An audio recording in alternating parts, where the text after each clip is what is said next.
Alright, Orion, constellation, Orion, the constellation. So basically it's a constellation of stars. Alright, Mazzaroth, Mazzaroth, or Mazzara, Salakia, means the 12 signs of the zodiac and the 36 associated constellations. Alright, and then the next one, Arcturus, which is Ayash, means a constellation, Great Bear, Ursa Major. You can, type this name in Arcturus on Wikipedia, get some info on it. But yeah, the point is that, yeah, all this knowledge is actually in the scriptures, man. And like the elder's saying, don't get bugged out on this stuff, because we're going to get it back in the kingdom anyway, like when you read in Revelation 22 about John seeing in the heavens, basically he's seen the 12 manner of fruit, which is the healing of the nations. We're going to have this understanding in the kingdom. Alright, but I'm just showing you that these things are in the scriptures, and we actually dealt with them, we had the knowledge of in the ancient world. Alright, I'm going to go to the book of Amos, chapter 5 and verse 8. It says, "Seek him that maketh the 7 stars and Orion." Remember, we read the 7 constellations of stars, so this is all in the scriptures, man. "And turneth," I'm reading again, "seek him that maketh the 7 stars and Orion, and turneth the shadow of death into the morning, Slakia, and maketh the day dark with night, that calleth for the waters of the sea, and poureth them out upon the face of the earth. The Lord is his name." Okay, let's go to Genesis 1, right, because Mosai made this from the beginning.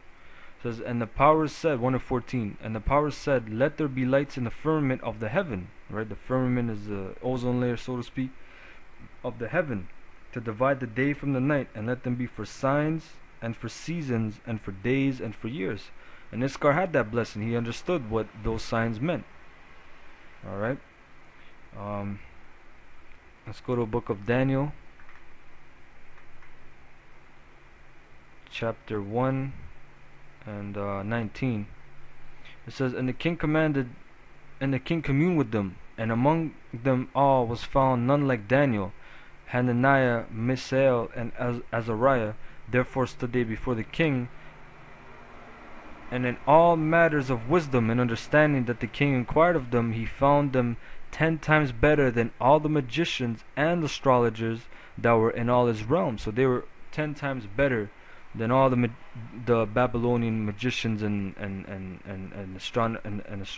astrologers, like the study of the sky, basically, and the stars.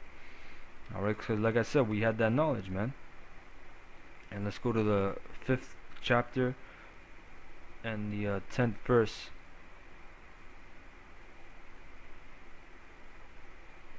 It says, "Now the queen, by reason of the words of the king and his lords, came into the banquet house. And the queen spake and said, O king, live forever. Let not thy thoughts trouble thee, nor let thy countenance be changed." Now this is after the apparition happened, when the hand wrote on the wall. The hand wrote that kingdom is given into the Medes and the Persians, basically. That time is measured. Alright, so the king is worried right now, but the queen came and said, fret not, basically, Verse 11, "There is a man in thy kingdom in whom is the spirit of the holy gods, and in the days of thy father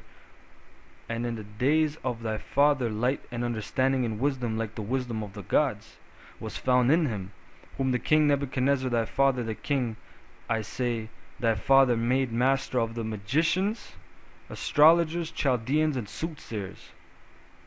It says, "For as much as an excellent spirit and knowledge and understanding, interpreting of dreams and showing of hard sentences and dissolving of doubts were found in the same Daniel." Alright, so that was the point. And I'm going to go to Wisdom of Solomon, chapter 7 and 16. Alright, because this is Solomon speaking, because like I said, man, we all had this knowledge, man. Solomon damn sure had this knowledge. Alright. Verse 16, Salakia, chapter 7, verse 16.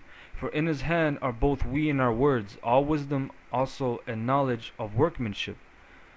For he hath given me certain knowledge of the things that are, namely to know how the world was made and the operation of the elements." Right, because you crackers say, oh, there's no science in the Bible. He just told you, Solomon knew how the world was made, alright, and the operation of the elements. Alright. the beginning, ending, and midst of times, the alteration of the turning of the sun and the change of seasons, the circuits of years and the positions of stars, the natures of living creatures and the furies of wild beasts, the violence of winds and the reasonings of men, the diversities of plants and the virtues of roots, and all such things as are either secret or manifest, them I know. Alright, so Solomon knew all these things, man. Alright.